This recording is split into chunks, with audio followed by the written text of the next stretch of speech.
I thank all my speakers. Before we go into the cocktail hour, I would like to continue a little bit with our questions that we received from you. The first one that I would like to address is to Stuart. You had a little break, so I thought it's fair. Stuart, do you think that Canada should try to break free from its reliance on the US economy? And if so, what country might be a good partner? Yeah, absolutely. We have been hammering for many years, our shop in particular, on what we call the diversification dividend. And clearly, you know, country goes into crisis, US goes into recession, and suddenly it's sort of impetus for Canadian businesses to start looking beyond the United States. So in many ways, you know, necessity is the mother, we like to say necessity is the mother of invention, crisis is the mother of transformation. And as a result of the downturn in the US, we started to see a pickup in diversification away from US markets. Unfortunately, to some extent, that's reversed in the last little while because opportunities have returned to the United States, and it's just so easy for Canadian businesses to do business in the US. But you know, we look at things like the fact that Canada's trade, 12% of our exports go to the emerging markets. The emerging markets are 57% of the global economy, and only 12% of our exports go there. If you look at Brazil, Russia, India, China, Mexico, Indonesia, that's half the world's population. Those countries account for 6% of our total exports, which, you know, going forward is just not a sustainable, it's not a sustainable platform. So in particular for us, what we are really pushing is the emerging markets in general. I frankly think that this is a great time to be moving into the emerging markets. Again, it depends where you're going and what you're looking for. EDC has the luxury of being what we call patient capital, and so we have the ability to be have that longer term outlook. But we look at the Brazils, for example, and we see Brazil was a hyper-competitive market not a few years ago. Impossible for a small business to get into their sector in Brazil. Suddenly, there are opportunities in Brazil when others are exiting the market. You know, from EDC's perspective, why not approach the market when capital's fleeing the market? There are good opportunities for us there. Again, you need to know what you're looking for, and you need to partner with the right partner.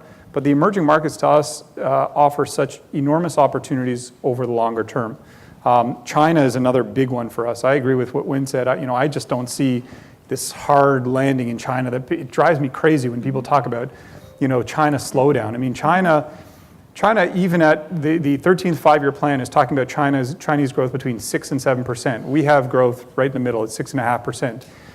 Even if China were to grow at 5%, the additional value it adds to its economy is equivalent to 18% growth in the 2004 to 2008 period. So, you know, people were kind of wringing their hands when Chinese growth fell to 7.1% in 2014. At 7.1% growth in 2014, just the growth alone would have qualified for a seat on the G20. The growth alone in China was bigger than Turkey's entire economy. So, you know, there's a famous Wall Street analyst that likes to say at 5%, China adds a new Italy to its economy every 5 or 6 months. So you need to understand what that means in terms of the sheer magnitude of the economy, and that's what creates demand for services and for goods and for commodities. So yeah, we look at the emerging markets and we see big opportunities in the emerging markets these days, provided you approach with, you know, some caution. Thank you very much. You also answered a question about China that we had received. So let us move to Brazil. Maybe the two of you can share your opinions, or you might want to chime in then. Let me read it to you. How is it that Brazil has gone from the most promising of the BRICS to the broken? And is it going to get better? So it's for me? I'll leave it. I'll I'll have Dan start, Yes, and then right. we'll do the tour de table. Well, I fall in the camp that I don't even know why Brazil was ever a BRIC to begin with. Because when Brazil became a BRIC, it was heavily indebted, it just came off a military government, and frankly, its growth on a long-term basis has never justified being in the BRIC category. It basically has not been able to sustain more than about a 2 to 3% growth rate forever. So people got all excited about it. If you look at it from that perspective, it really should be no surprise to anyone that Brazil has not done well. It might be a surprise that it has fallen as far and as fast as it has. But if you think about all of the forces at play, right? The corruption, the global turndown, et cetera, how much Brazil hitched its wagon to the Chinese economy, then it all makes a little bit more sense. Thank you. Do you want to add something? Sure. To it, Stuart? Brazil tends to be one of these countries that just follows, and I think Wynn said that it just follows the cycle, the commodity price cycle. It's always kind of the next big economy, and then commodity prices fall, and it falls into rough times. I'm not a big fan of these acronyms that carry all this implied value with it. The BRIC economies or the BRIC M's, or I think ultimately you look at an economy, you look at a market, you look at its fundamentals, you look specifically at the sector you're interested in, and you decide whether there is value, whether there's opportunity there for you or not. I think, frankly, for many in many sectors, Brazil still does have huge amounts of potential. It's got vast amount of natural resources. It's got a big population that has the potential to emerge into the consuming middle class. Vast territory that needs to be connected through infrastructure networks, and so big opportunities there, for example, for infrastructure companies. So I think you really need to be more specific rather than these labels of the BRICS. I find that it doesn't really do a service to businesses that are trying to figure things out. Yeah, you mentioned some investment potential, especially the infrastructure, which really needs some improvement. A lot of development, we're not talking about improvement, we're talking about development. Absolutely, and now's the time that's great to move in because of the crisis and because of the scandals. A lot of companies have pulled out from infrastructure in particular. So you need to know who to partner with there, but there's enormous potential in a market like Brazil. Julian, I saw you nodding, so I guess you agree to. Yeah, I quite agree. It's true that, at the moment, the key risk is, of course, it's not surprising, but it's related to what's going on the political side. Yeah. But if we try to distinguish and to put aside one moment what's going on the political side, it's true that on a pure economic side, the worst could have been passed. Because, in all emerging market crises, at one point when the currency has crashed, when production has declined a lot, at one point it means that at least it's a boost in terms of competitiveness and so on. And this is what we could see in Brazil. In the early 2000 years, we saw a transfer of capital from manufacturing sectors to the commodity one because commodity prices were going up, and so it attracted a lot of investors. And the outcome was the currency appreciated, and it was negative news from the manufacturing sectors and so on. Now we could see in the coming years exactly the opposite. The currency has crashed, so it means that in terms of competitiveness, it's a pretty good news for the manufacturing sector, and the commodity sectors is less and less attracting. So the only one problem is that to start this positive cycle, we have to end the political crisis. So I don't think we can see some positive news as long as there is this political mess. But as soon as it ends, of course, it will do better. Thank you. Let's stay a little bit on these countries. It's always the big question. Yes, we can discuss, does it make sense to put some countries together and name them the BRICS, the future, and so on, and promote them? But let's just leave it alone, this discussion. Who or what other countries could be able to become the new engine of our global economy? Do you want to start, Julian? Do you want to take the lead on that? Sure.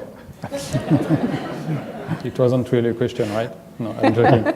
No, at the moment, if you look at it in the very short term, the region in the emerging world, which is almost immune from what's going on the commodity side, from what's going on in China, is Central and Eastern Europe. And this is a region which used to suffer a lot from the pretty bad situation in Europe, and now it's improving. Their domestic market is also quite in a good shape.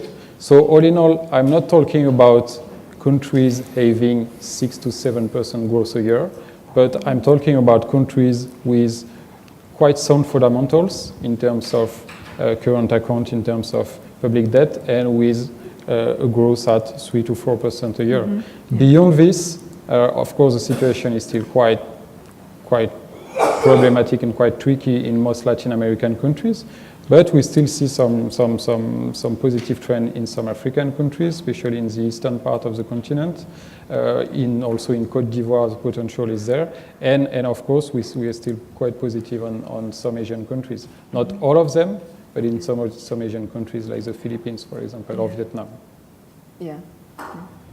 Yeah, the only thing I would add is it's, sort of conspicuous by its absence that we hadn't mentioned India. I mean, I think India is, you talk about potential drivers of growth. So, to me, the big ones, China, India, but even current opportunities, huge opportunities in India. And of the so-called BRIC economies, it seems to be, to some extent, the standout.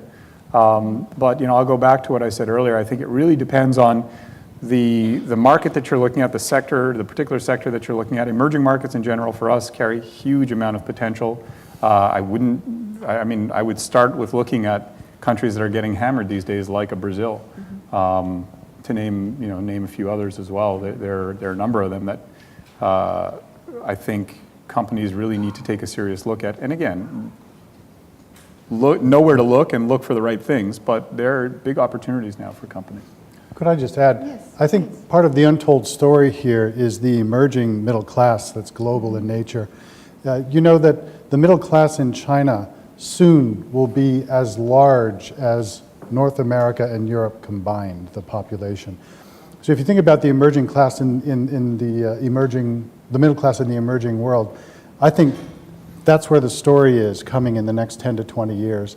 And the Indonesias, right, the Indias, these places which are growing, which are democratized, which have natural resources, and have the ability to start to turn things around into a meaningful way. I think that's where the future is.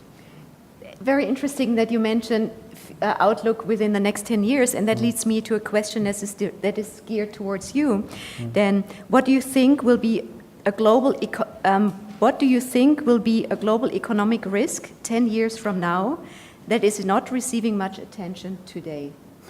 That's a good question. I'm not sure that there will be. I think, the debt question will remain unresolved, yes, and some of the larger questions that we're seeing today will remain unresolved. That's the problem, right? Where is the solution to some of these long-term problems? One of the issues that I think is right around the corner, and I guess if you look at history, you could say that we're certainly due in this country and possibly globally, and these gentlemen being economists will probably be in a better position to answer this, we're due for another recession. Yeah. That being the case, we have far fewer tools seemingly in our tool chest to be able to combat them. So one question that I have is, how will we combat these issues, and what are the implications of not being able to adequately address them? I think that will have a knock-on effect to the amount of resources and materials that we might be able to devote to solving some of these other long-term problems. Yeah. Interesting that you mentioned that. Maybe I can throw in another question that was mentioned from the audience. You said we are due for another recession. So do you think 1 or 2 years from now? What time frame do you anticipate? Well, people like specifics. I'm not the economist on the panel here, so these guys are better qualified.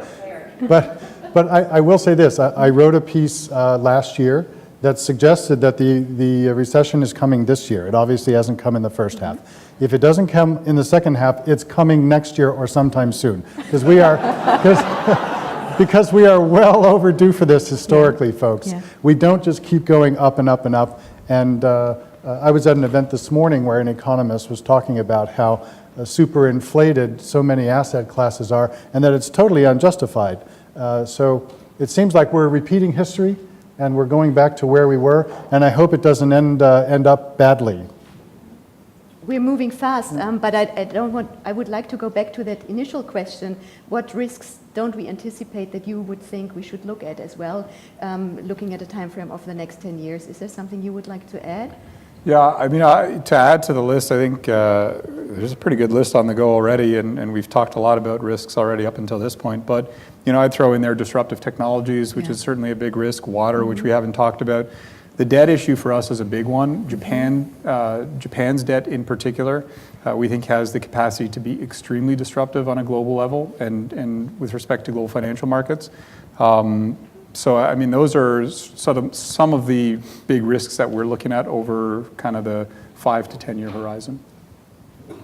Okay, if I have to pick one, I would say debt. It's true that in the news and so on, everybody is used to talk about public debt, and we all know it's a key risk. But I think we underestimate the risk related to corporate debt, both in all parts of the world. For example, and I do this mistake as well. I mean, I've made a 30-minute presentation on Europe, and I've said the situation is improving, and that's true, is improving. But if you look at corporate debt situation in countries like Spain, Portugal, Ireland, and so on, it hasn't improved much. And we underestimate the time it takes to solve this kind of issue. So I think we are going to talk once again about this 10 years from now, and we are going to talk about it for advanced economies and for emerging markets like China, of course. I would like to cover two more big questions. Maybe we can have a little time to elaborate on them. Of course, everybody's interested in your prediction on the oil price. Who would like to start? I'm going to leave. Thanks. No, I'll say that what's really nice about oil prices now, and as I said, for me, I'm not a big fan of point-in-time forecasts. We don't produce point-in-time forecasts, and I think in an environment like this, you would be crazy to do that. And when we don't have we don't have enough information for that type of prediction. What we do is produce these annual average forecasts. What I will say is, for oil, over the short term, what's really nice from a forecasting perspective is we always knew that there was a floor on oil. So the Saudis, for example, wouldn't allow oil to drop below what it needs for its break-even price. So, there was some speculation as to, $20 a barrel. That was kind of the floor that would be set by OPEC, and the Saudis wouldn't allow oil to fall below that floor. What I would say is, while we used to have the floor, we never really had much of a ceiling. And, getting back to the 2008-2011 period, we had people talking about, peak oil and $200 oil. And I believe that with new technologies, with shale oil, this sort of unconventional oil, we now have a bit of a ceiling. The marginal cost of production for shale oil is about $55 a barrel, which means shale oil producers, and truly in shale, in this new form of oil, it's a lot easier to turn production on and off. I mean, it's not quite as simple as flipping a switch, but relatively, you sort of flip the switch and you're able to start producing again without degrading your wells. So, once prices get up to kind of the $50, $55 level, and you've hit your marginal cost of production, you can literally flip the switch and start producing again. So to some extent, over the near term, I believe that provides us a bit of a range between that $20 to $50, $55 mark. I would say longer term, we haven't changed from our longer term fundamental price, which is roughly $70, $75 oil, which we believe, at least now, barring some enormous structural change, is where we see prices in the longer term. If I could just offer a thought on that. I don't consider myself a pessimist, believe it or not. I consider myself a realist. And if I'm looking forward in the next 1 to 2 years, or maybe even 5 years, I find myself asking the question on this question, what is likely to change? Is consumption likely to change? If anything, it seems to me, if the idea that we're going to enter into a recessionary period comes true, we're likely to have less consumption. And in terms of production, we're likely to continue to have high production, because all those countries that are currently being squeezed, guess what? They're going to continue to be squeezed. And as fractious as OPEC has become, how is Humpty Dumpty going to put itself together again? I don't see that happening either. So I'd love to be proven wrong, but it wouldn't surprise me at all if we stay in this $35 to $50 range for the foreseeable future. Thank you very much. This leads us to one other region that we have not covered, but we were very bullish about until last year, until the oil price went down. This is Africa. So can you briefly give us an update on Africa, or where you think it'll go? It's now in the reds, we saw that. Where do you think it'll go? It's true that, I mean, obviously this is one of the regions which has been the most impacted by what's going on the commodity side. I mean, 80% of exports are commodity-related one. Having said this, the situation is very different from one country to another, so we can't put them all in the same basket. And if we try to divide countries between, on the one side, those who are really reliant on commodity prices, especially hard commodity prices, because their prices have suffered much than soft commodity ones. And we also put on this part countries which have not made real efforts to diversify their economies, and on the one side the other one. We can distinguish some countries that are, by the way, benefiting from lower commodity prices, and where we see some signs of economic diversification. So I'm talking about Ethiopia, I'm talking about Kenya, Uganda, and a few minutes ago I was also saying that the situation is pretty good as well in Côte d'Ivoire. So I would say that's the favorite one at the moment. And on the other side of the scale, we see countries like, of course, Angola or Algeria, which are not in the same situation at all. Thank you. Anyone wants to add anything to that? I would just add briefly, one of the things we talk about in the book a little bit is the value of entrepreneurialism, and we give some examples about entrepreneurialism in Africa and how in some ways they are leading the way. Do you know, for example, mobile banking is the only way you do banking in Kenya, right? And in some ways, it leads us to believe how far behind we are in the Western world and in the United States. But it seems to me that if Africa is going to be a leader in any way in the world economy in the future, two things have to happen. One is its entrepreneurialism has to be unleashed. And two is that the investment community has to get over itself on Africa, because it remains the region of the world with the far greatest potential for investors. Thank you. I see you still are patient, so let me finish with the political incorrect question in New York City. It's related to our elections. Globalization is a key component of the world recovery and normalization in commodities market. What would be your scenario if the next president of the US is not in favor of globalization? I'll take it. You can have the drink right after. Yes. Go ahead. We're building up to it. I have a piece out in the Huffington Post from a week or two ago that's comparing the likely approach to foreign policy between Clinton and Trump, anticipating, of course, what happened 1 or 2 nights ago in the election in Indiana. My view is this. I don't think that it matters who's in the White House, because the forces of globalization are far stronger than whoever's in the White House. Just like I'm not sure that it matters who's in the White House, because the composition of Congress is far more important than who's in the White House. So I would say it's highly unlikely that anybody would be opposed to globalization sitting in the White House to begin with. I don't think that's really a risk. Mm-hmm. Interesting. So now I have our guests from other countries speak to it. Yeah, what I'll say is I think it's a risk in that it's adding to global uncertainty, and it's certainly impacting on these animal spirits that we're talking about inside of the market. So it is a risk, it's there. I would agree that, the next day, whoever wakes up in the White House as President of the United States, regardless of what the rhetoric was on the campaign trail, ultimately has to recognize the realities and will not be in a position to, renegotiate all free trade agreements, as an example, off the top of my head. And I find it, interesting that some of the biggest beneficiaries of globalization tend to be the loudest voices against globalization. So I think that to some extent you can say you're going to take your ball and go home. What that means ultimately is, if you don't want to play the game, your national companies are going to lose out. And I really just don't see that as something that will come to pass, realistic. No, for sure, this is really concerning. But beyond the specific case of the US, I think the real concern, and perhaps we go back to what I said during my presentation, is that, okay, there is Trump in the US, but there are other possible Trumps all around the world. I mean, there's going to be an election in the Philippines next weekend, and the one who is likely to win has also some similar positions.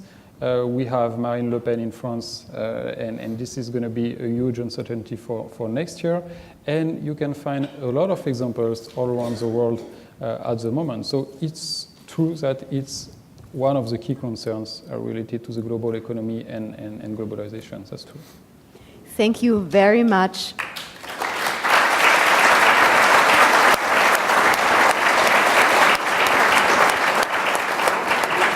Thank you very much to each of our speakers for coming and spending the afternoon with us. We really appreciate. Thank you, the team of Suhinton, who puts this together for us with a pretty big team. And thank you, everybody, for coming out. You're cordially invited for drinks outside. Don't forget to pick the country risk book. When you leave, it's at the elevators, and we hope to see you next year again. Have a good evening.